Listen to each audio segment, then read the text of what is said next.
Congolais bisika nyonso bozwami bo accompagner IDPS na marche wana ya le 9 bo accompagner ye bo manifester bo la mécontentement na bino Assemblée nationale bazali wana pona ba intérêt na bango moko moni justice ali komata e kanga ba miyibi bino nengongo bo bimisa po bo bana contrôler justice bo za na loboko sur justice bon lo bakate bakanga kingani bakanga wana te to boy yango boyoki un politique asali likambo monsieur bobo boko meleti na ndako ko menacer ye e ko bana ko bangisa bango po bayeba ke non to yeba ba palais na bango o sakani to komelo na palais oyo ayebi ki a détournant aya ko zongisa loko à l'état donc je vous assure ba to ba ko zongisa loko opération ya GoFundMe autos récolté ba moyen papa na biso Stéphane Kankou aux États-Unis azali ko organiser les biso collecte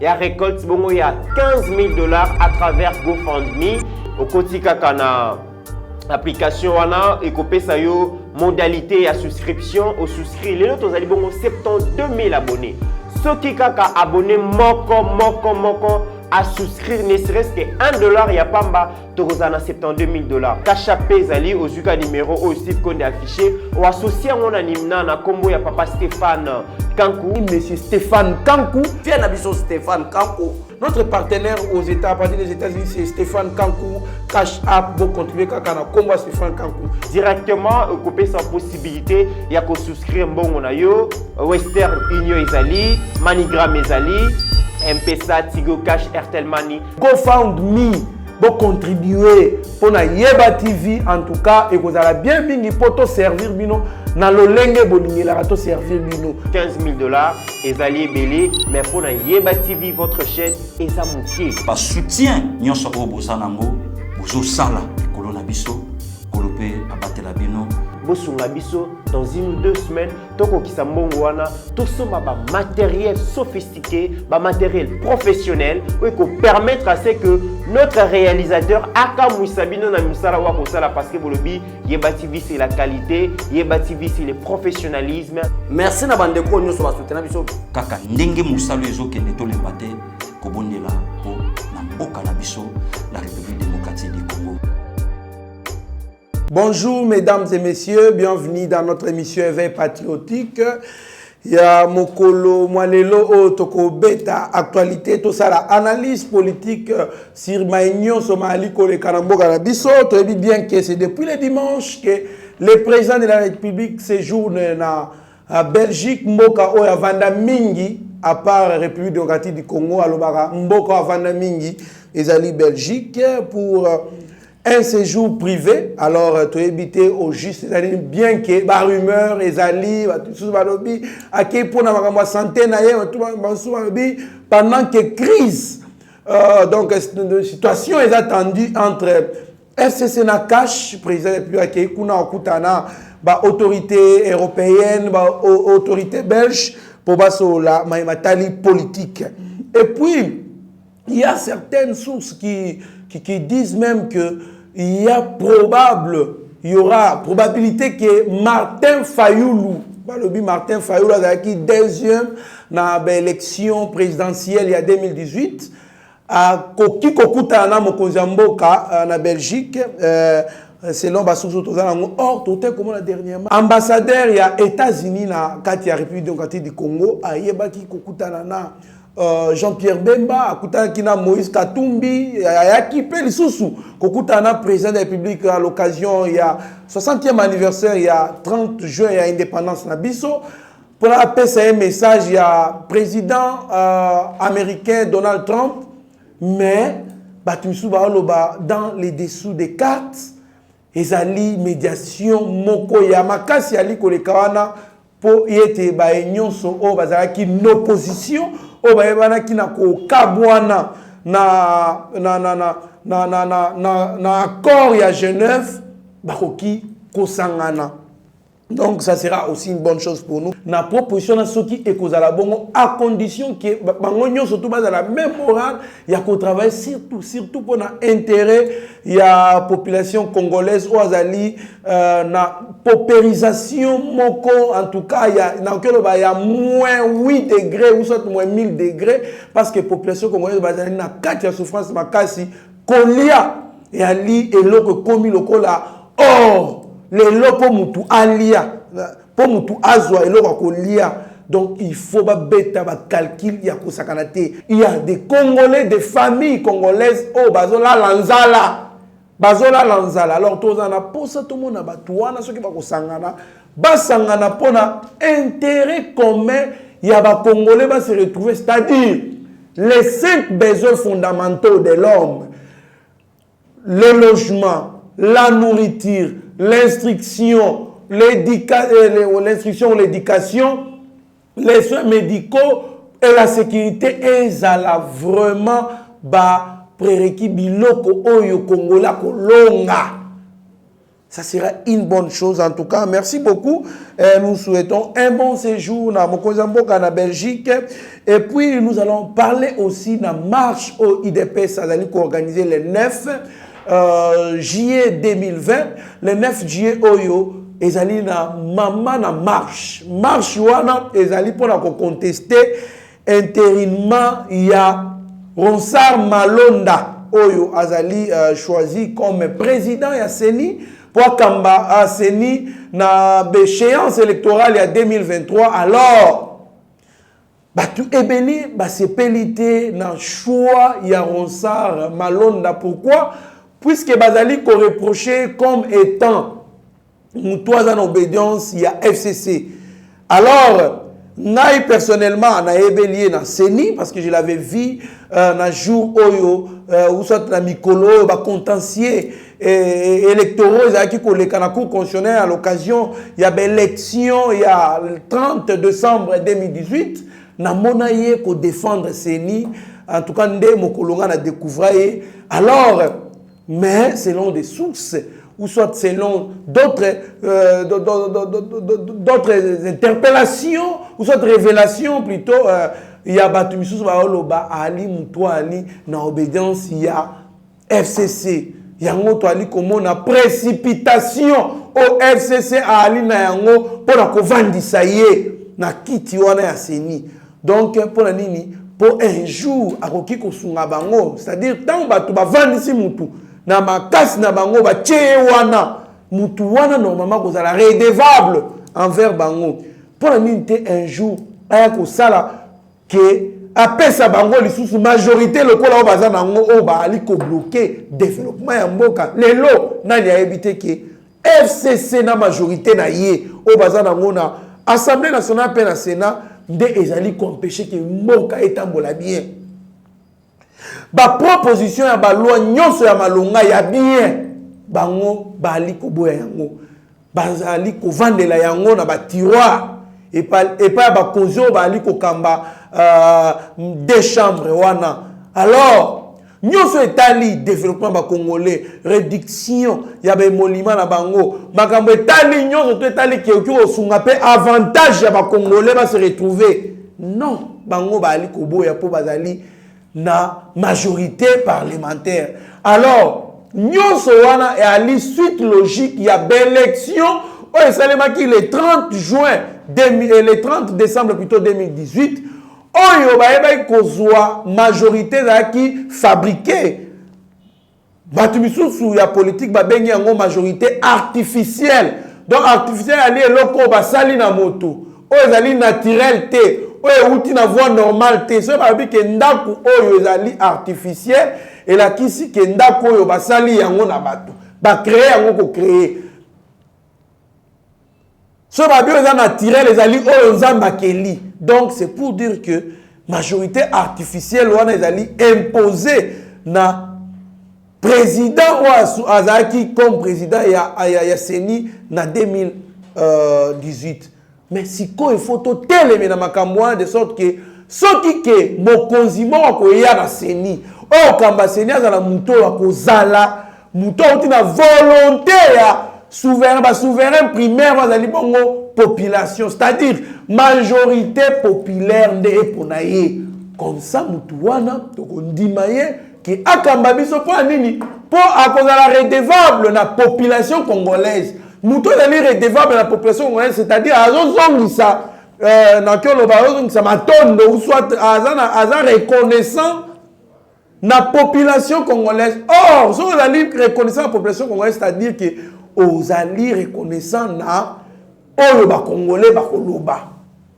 Ebele ba Congolais bakoloba so na ngana loba bon. Donc c'est un peu ça. Alors, je suis de ceux qui pensent que nous devons beaucoup faire attention na choix ya muto ba ali ko tshela biso na mutu ya seni. Pour ceux qui kaka ba tshé muto mabe bandeko nzala ya 18 ans, bandeko konyoko manyoso tuko kufwa, violation des droits humains, manque ya liberté d'expression ya 18 ans wana ekozonga lisusu bali kosala nyonso po bazonga lisusu na pouvoir te wana tokoboya yango. Voilà pourquoi je suis de ceux qui pensent que ba Congolais bisika nyonso bozwami bo accompagner IDPS na marche wana ya le 9, bo accompagner ye, bo manifester, bo lakisa mécontentement na bino pacifiquement, bo bukelo côté, bo beta policier te, bo boma policier te, bo ba malibanga neloko ya mutu te, mutuka ya mutu te, mais bo sa la marche pacifique pour na kolakisa mécontentement na bino na muto batie, pour muto batie ali na risque ya kosala ke batu oto boyaki pendant 18 ans bazonga so na pouvoir. D'où tout ça la nyonso de sorte que batuwana bazonga te. Moyen ko manifester pour na kolakisa ke tolingi muto ate photo bima na balabala.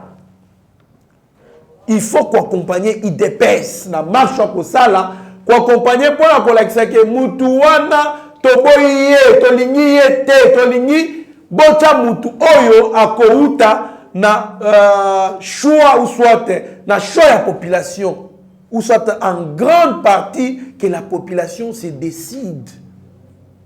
Voilà pourquoi il y a certains députés nationaux oyo bango ba senga premièrement qui est la réforme du système électoral. Ce qui va salir réforme et assaini, nous pouvons avoir la confiance que non makamunyo ste koleka na ndenge ya bien. Mais ce qui réforme ça limité. Donc makamunyo leka bien te parce que na 2006 l'élection le cas mabé. Na 2011 d'ailleurs on a proclamé ces élections les élections ya mokilio eleki na ba irrégularité na nous salemati. Élection 2011. 2018 l'élection il a qui bien été. Alors il faut passer par la réforme de la CENI du système électoral. Comme ça nous pouvons espérer que non, en tout cas l'élection comme ça les mananenga bien. Mais ce qui va changer le côté mbutu ezali kaka ba confusion na ba loi électorale. Alors tu peux espérer le quoi malonga ndengeni. Donc je suis de ceux qui pensent que pour soutenir marche wana.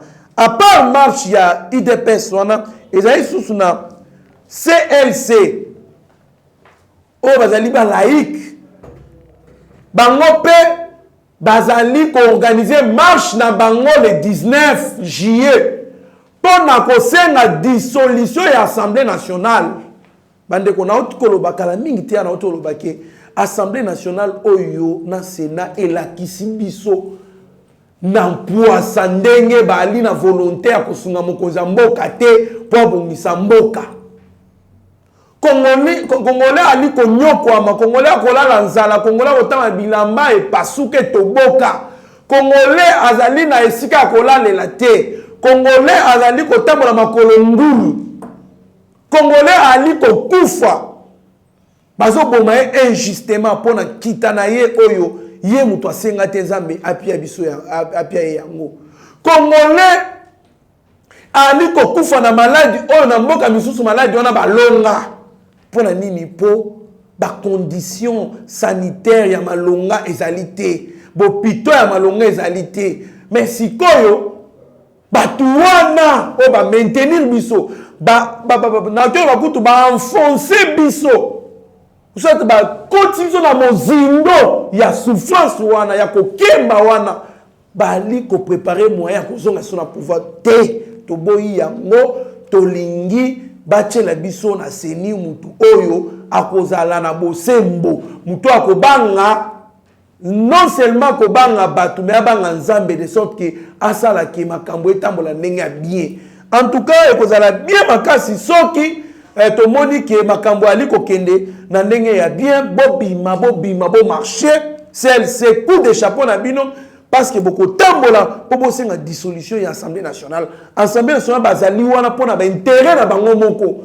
Talana nubatu na moment où tozali moment ya crise sanitaire, oh maladie est frappé monde mobimba. Mais ces gens-là sont en train de réfléchir pour pas makisa et monument na bango donc salaire na bango. Non, ce n'est pas normal. Ce n'est pas normal. Baba tse bango na oh baba tse $2000. Bande quoi qui doit quitter vraiment. Mais même bato wana nde ba yaka na ba quartier na bino na ba quartier Congo ya quartier 3 na Masina na ba quartier 12 ya Njili na ba quartier nyonso to ezali na Congo na Kinshasa na fin fond ya Congo pona ko yebisa bino ke bo voter biso nga na ali mwana bino te bato nyonso o bazali na hémicycle oyo si tout oyo FCC bo voter bango lisusu te bali bato mabe.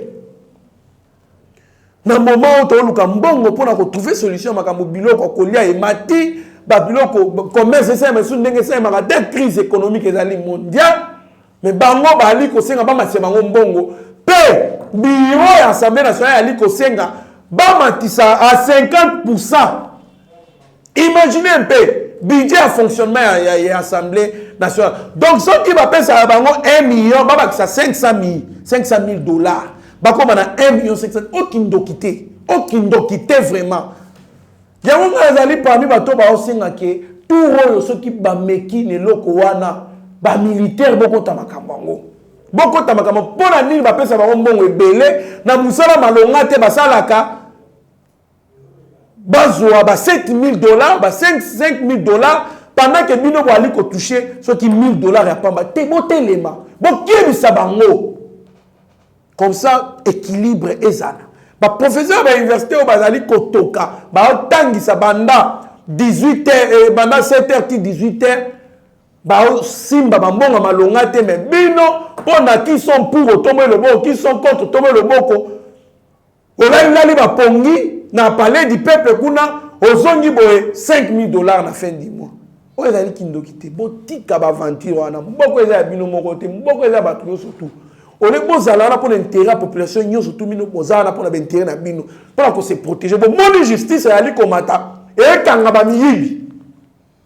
Bino nengo ngobo bimisa po bana contrôler justice. Bozana lo boko sur justice. Bon lo bakate bakanga kingani, bakanga wana te to boyango. D'ailleurs, on a déjà aussi to longi bon moni ke kuna esimité bo leki bala moko na makamu na bino ya ko cha président seni. Boko koka eloko te touro ba congolais ba fongoli misu allez-y dans les quartiers les plus reculés plutôt même les gens qui n'ont jamais été à l'université ils parlent de la politique aujourd'hui parce que ba fongoli misu bino mutu bosai ke ba fongola misu parce que bo gérer ma bé bo gérer pour ma bumuna bino pour bana na bino na minito ba classe eza ko kangamati mais bana na bino pour boza ba moyen belé ba condition à bien bango ba subir retard ba li kotanga na ligne ba otanga ba université ba commissaire ba na ba poto ba otanga za soki ba otanga e bongo mwana mama ateka ka mbala na kingasani kuna mbala na route mokali mama ateka ka manyoko na kisenso kuna ye mwana ye atangi azu retard mais mbula moko na oya yo po oya yo atangi na ba commission ben lobi aya lisusu ko konza ba oyo ba raté bozala mitema malamu pona mboka oyo sinon en tout cas na sepeli na façon ba congolais ba komi ko agir mikolo komi o gafe ba komi loti na ndako na yo botu na ministre de l'agriculture botu na ministre de l'agriculture batu bazalaki boso porte na ye pona détournement il paraît loso zalaki wana pona koteka sac moko na 12 $. Ya azui lorsque nous sommes destinés à côté de la Congolais, à qui a tekeli opérateur économique moko na autant kombo na été. À qui a tekeli ezali soni makasi. Ezali soni makasi. Botika makambuana. Bosala de sorte que tout se retrouve dans la gestion na bino. Tout se retrouve dans la gestion na bino. En tout cas, merci coup de championnat congolais. Bozalaka bongo.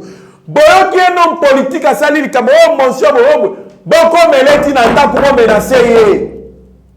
Et ko bana ko bangisa bango po ba yeba ke non to yeba ba palais na bango. O sakali to komelo ba palais. Opération ya GoFundMe auto récolter ba moyen. Papa na biso Stéphane Kankou aux États-Unis azali ko organiser les biso collecte et récolte bongo ya 15 000 $ à travers GoFundMe au kotika kana application wana et kopesa yo modalité ya souscription au souscrit les autres azali bongo 72 000 abonnés ceux qui kaka abonné moko à souscrire ne serait-ce que $1 ya pamba tokozana 72 000 $. Kachapé zali au zuka numéro au Steve Konde affiché ou associé on animna na combo ya papa Stéphane Kankou. Monsieur Stéphane Kankou. Viens na biso Stéphane Kankou. Notre partenaire aux États, à partir des États-Unis, c'est Stéphane Kankou. Cash App, vous contribuez à combat Stéphane Kankou. Directement, couper sa possibilité, il y a qu'à souscrire bon on a yo, Western Union Ezali, Manigram Ezali, M-Pesa, Tigo Cash, Airtel Money. GoFundMe, vous contribuer pour na Yeba TV en tout cas et vous allez bien bingi pour te servir bino na lolenge bolingi la to servir bino 15 000 $, Ezali belé, mais pour na Yeba TV votre chaîne Ezamoutier. Par soutien, nyonso o bozanango, bozo sala kolona biso, kolope abatela bino. Bosunga biso dans 1 ou 2 semaines toko kisambongo wana tout ça ba matériel sophistiqué, ba matériel professionnel qui permettre à ce que notre réalisateur aka Moussabino na musala wa kosala parce que bolobi Yeba TV c'est la qualité, Yeba TV c'est le professionnalisme. Merci na bande ko nyoso ba soutenir biso Kaka ndenge musalo ezokende to lembate kobondela po na mboka na biso la République démocratique du Congo. Comme ça, et comment balinga basala eloko mo bonene ko bima nango mututu azobanga. Mais ko na ko porter loi, na ko proposer ba loi mututu azobanga. Po ayebi papa na ko proposer ba loi ba oya bimela na palais. Donc to boyi manyanga wana. Biso ba kongo biso to zawa nga ko tenga na vanda ba quartier reculé. Ko tenga na vanda kuna na wana so na kuti ba jeune moral kaka. De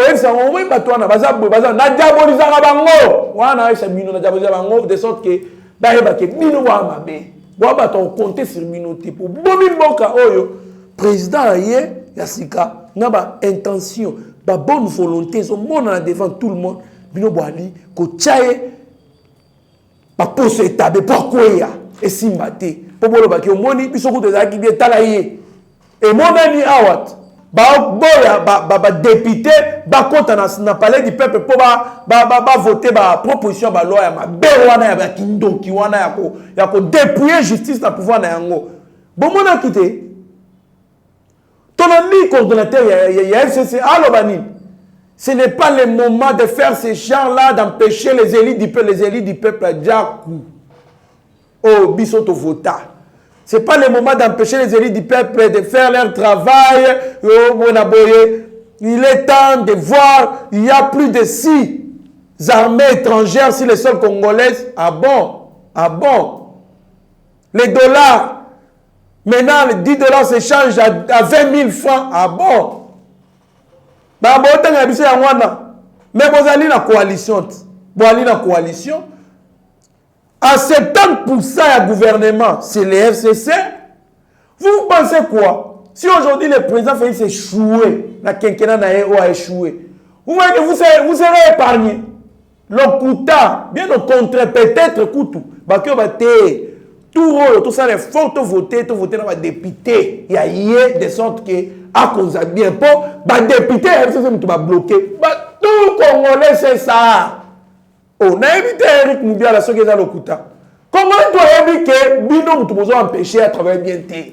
Alors, ceux qui vont que c'est comme ça mauvaise campagne, bon que c'est quoi la soque qui a échoué, ça va l'incomber lui seul. Non, y compris vous. botika baje wana en tout cas tout royo personne ne va s'échapper puisque tozali wana lisu likolo lisu tozo là la terre tola la situation politique congolaise donc toyebi ke kinga ni mutabimisa loana so ya yini to kokende pa na ye toyebi ndako opération toyebi ndako kala mingi te. En tout cas merci beaucoup bozala ebele na marche wana. J'encourage aussi Roger Lumbala qui soutient qui s'allie aussi, qui s'associe disons na initiative ya marche ya le 9 juillet au IDPS azali ko organiser bien que toyebi que Roger Lumbala azali parmi bato oyo ba détruisa qui président Félix Ouattara ba la mauvaise campagne contre lui à l'époque de l'accord de Saint-Sylvestre tant ouye azali parmi bato ba boyaka ba nommer pour na ko écarter ba compagnon na bango misuso bazaki na bango na rassemblement. Il est parmi vraiment les gens qui ont détruit et surtout na terme il y a Stati, il y a Kotanga, il y a président Félix, lui, il s'est présenté, il y a Kola qui savoir même la preuve que c'était un mécanicien, Bonaboya Tangate, Bonaboya Asali mécanique, donc tout ça, mais lui-même le président dit ne veut pas voir les méchants périr, il aime voir les méchants changer pour que les Congolais se réjouissent. Alors, si réellement Monsieur Roger Lumbala a changé et il aime maintenant ce pays, il est du côté de la population congolaise, soit du peuple. En tout cas, coup de chapeau à vous. On n'aime pas vous voir périr, mais nous aimons que vous puissiez changer, apporter vos contributions au bon développement de ce pays. Ça va nous faire chaud au cœur. Merci beaucoup. Nous continuons aussi. L'annulation du décret loi pris par Mouzito et Matata Mpogno à l'époque, cette loi stipulait donc la loi interdisait les inspecteurs judiciaires, les magistrats, les inspecteurs des finances, les auditeurs de la Cour des comptes d'enquêter sur la gestion des régies financières. Mais cette annulation est prise par les présidents. Et puis en tout cas, coup de chapeau, mon cousin Mboka. C'était une loi qui a fait à ce qu'il y ait des détournements dans le Congo, dans la régie financière. Ces DG-là, bazali, ba millionnaires, ça je vous assure. Ba DG nyonso wana tout, bali batu oyo, bazoka mbongo, contrôle les alakate. Imaginez les ministres titel ya ba entreprise publique mo ya ba régie financière mo boye bazaki bato yo soki alinga sala o voyage boye ba oti na mbongo e uta na ba régie financière. Personne ne contrôlait personne. Donc oyibi mbongo et que na poche na muto ko tuna yo te impunité za ko gangrene tana ngo donc na nenga ko sakana te. Coup de chapeau na mokoza mboka pona décision, je pense que décision aussi à quoi abroger loi oyo et j'ai une décision pour sunga de sorte que mbongo ils la canaliser dans le trésor public. Ce qui mbongo ils canaliser dans le trésor public, le budget congolais va accroître. Il y aura possibilité à retrouver 15 milliards de dollars oyo luso loba de loba et chapaka dans le trésor public congolais chaque année. En tout cas, merci, Mokozamboka, mais il faut contrôler ça les mains. Je sais qu'il y a ce qu'on dit, il y a la non-rétroactivité de la loi. Mais dans les cas sous examen, puisqu'ils ont battu Oyo, va s'enrichir illicitement dans les cas Mokozamboka, ça la contrôle. D'ailleurs, moi je pense qu'il y a une date où on sopa inspecteur, kota kota dans l'entreprise, nous surtout dans la régie financière, ça la contrôle. Et beaucoup de gens nous sommes dans la bongo, bazong di sayango. Bazong Sambon à l'État. Mais Bazong Sambon à l'État. C'est une bonne chose. On a besoin de cet argent. Ces gens-là se sont construits des immeubles. Bah, immeubles, ça peut servir dans l'école, il y a l'État, l'école publique. Aujourd'hui, la gratuité de l'enseignement a eu des problèmes sérieux. Pourquoi? Puisque l'État congolais n'a pas assez d'écoles. Majorité, il y a des écoles. Il y a catholiques. Il y a des protestants. Il y a des privés. Moi, l'État à s'approprier des colonnes à boyer, et ça lui facilité. Il faut passer par la coopération, d'où il faut sortir de l'argent. Mais ceux qui m'ont dit, bon, on va détourner 32 millions à SNEL. Bon, tu as dit, l'immeuble, moi, ça a nyangwe, et ça y est, beko, immeuble, otokangi yango. Va transformer en une école de l'État, mon koboui. Mais les Congolais vont étudier gratuitement, mon Kozamboka. La construction de 1000 écoles par année, les lots. Toye bakate et kenda wapi et souka wapi projet wana. Mais mutu wana, il faut bolande la ye. Azaba immeuble à tonga. Ceux qui vont en bon en cause de oh, immeuble, ça vale combien? Non, c'est dans les 2 millions de dollars. Ça va. Dans mon montant de tournant, il y a 10 millions, on retranche 2 millions, il reste 8 millions. Et cependant, le ministère public continue avec des enquêtes pour qu'on retrouve bien dans les missous. Basé en Beko, bâti en université, Beko, bâti en école. Donc, il y a beaucoup de façons, il y a que dissuader l'État. Le procès sans jour. C'est l'un des vecteurs. Pour que il suffit qu'on lance un message, ça va, na minute yo banquette sur tous les plans, par exemple de 2000 ans à nos jours. Ça banquette dans l'entreprise partout, on peut tout assumer la responsabilité. Il y a l'État, on fait les enquêtes, ça la banquette dans détournement. Oh yo ayebi qui a détournant, ah cause c'est local l'État. Donc, je vous assure,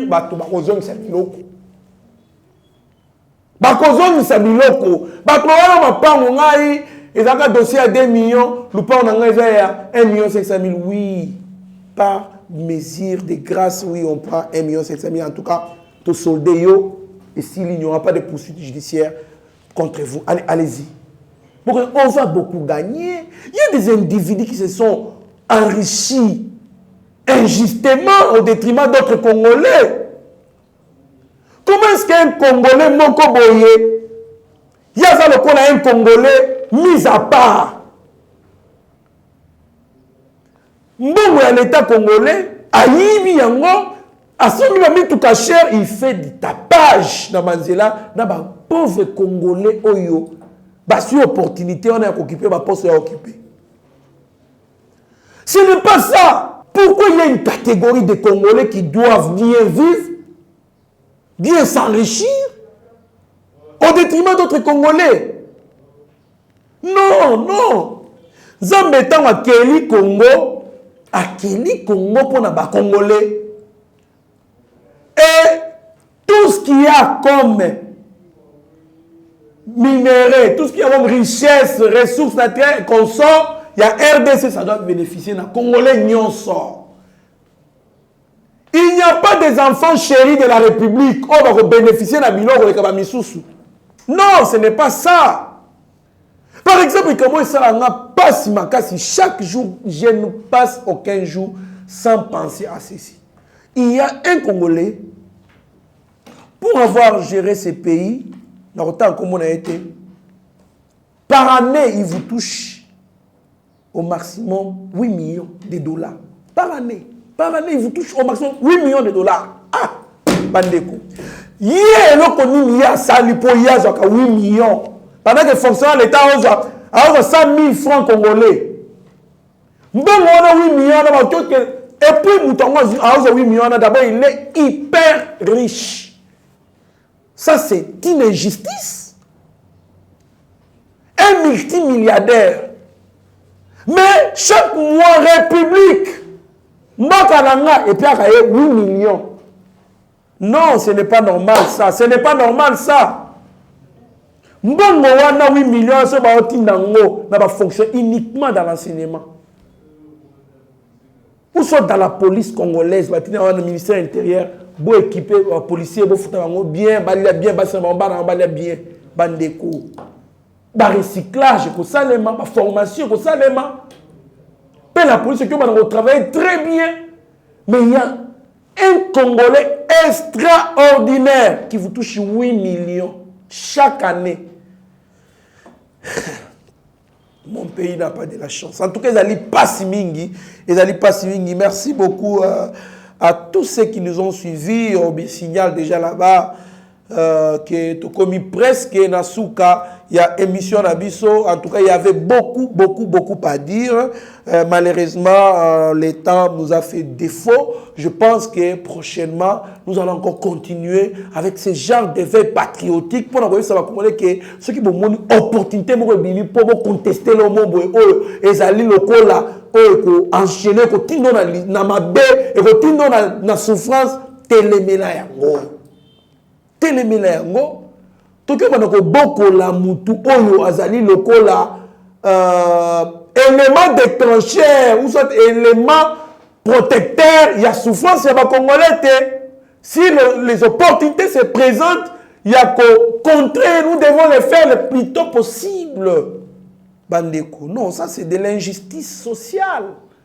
En tout cas, Tobima Nanzila Bisotou, Tobima, bon, c'est joindre na IDPS, bon, c'est joindre na CLC, bon, marcher pour na Koboya, messieurs, on va proposer, biso na Seniwana. Parce que Azali wana pour satisfaire ma fait, il y a moko boy. Non, on n'aime pas une justice qui sera là pour certaines personnes et puis protéger certaines personnes. Nous voulons une justice pour tous. Donc, Mobola, Baweli, oh, Mundelo, Alupangu, na 1 millionnaire, va sambisi, va pesi moutoisa na raison. Oh, na tort, va pesi tort. C'est ce que nous voulons. Moi, depuis mon enfance, je ne supporte jamais l'injustice.